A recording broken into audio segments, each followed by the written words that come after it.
انت اللي مشغول بينا، وانت اللي مشغول بنادي الزمالك وبكل حاجه مستقره في نادي الزمالك. دي بتعمل لك ارق وبتعمل لك قلق وبتهدد مكانك وبتهدد كرسيك، وانت عارف كده كويس. عشان كده انت بتسخر الملايين وبتسخر الاموال وبتسخر الكتايب وبتسخر السوشيال ميديا كلها عشان تشتغل على نادي الزمالك. وهقول اطالب ان تشغل اغنيه معينه او ما تشغلش اغنيه معينه، مش هطالب باي حاجه في الدنيا غير اغنيه الشحروره رحمه الله عليها صباح، اغنيه ساعات ساعات.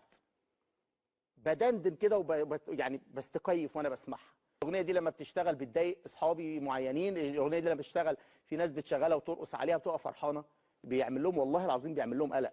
انا عارف الناس دي كويس، انا اشتغلت مع الناس دي وعارف تفكير الناس دي كويس. طول ما انت مستقر، طول ما الناس دي في قيامه قايمه الناحيه الثانيه.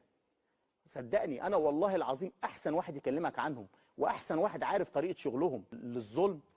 لما اجي اشكي من ظلمي ده حضرتك مش عايز نشكي. يعني ده انت بجح والله العظيم. انت بقيت يعني وصلت لدرجه من البجاحه ومن التكبر لدرجه انت بقيت لا تطاق. بقيت لا تطاق والله بجد. انت واعلامك ومسؤوليك ومجلس ادارتك حاجه غير طبيعيه.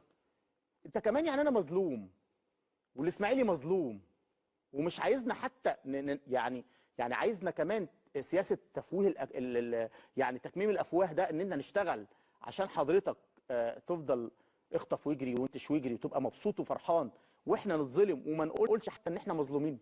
يا راجل ده خلي الناس حتى بدل ما يجي لهم امراض يا راجل خليهم ينفسوا.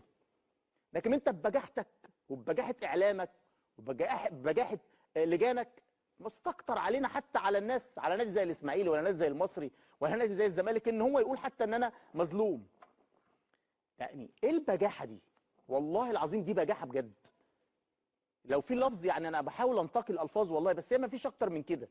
يعني ما فيش ليفل اقل من كده عشان اوصفك بيه. تخطف وتجري من الاسماعيلي ومش عايز الاسماعيليه ولا عايز محمد شيحه يتكلم. ليه؟ عشان ايه؟ عشان ايه؟ ليه يعني في ايه؟ احنا في دوله محترمه. لا طلع لكم الشوكه اللي تقف في ظهركم وطلع لكم الناس اللي تعريكم وتظهر حقيقتكم. كون ان هي مش عاجباك وشأنك، اشرب من نهر النيل. نهر النيل اكبر نهر في العالم، روح اشرب منه. روح اشرب منه انت ومجلس ادارتك انت وجمهورك انت كل اللي انت عايزه روح اعمله. ده احنا لسه ده احنا بنسخن. ده برنامج واحد هو اللي عامل لكم الصداع ده كله. انت مش عايز تسمع ده. هنسمع كل يوم، هنسمعه لك كل يوم. هنطلع نخرط على قلبك بصل والله.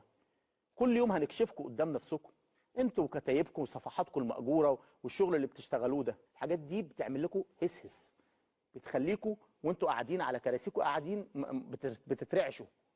كريم ابو شقه بيحاول ينتقي الفاظه وبيقول ده احنا هنسمعكم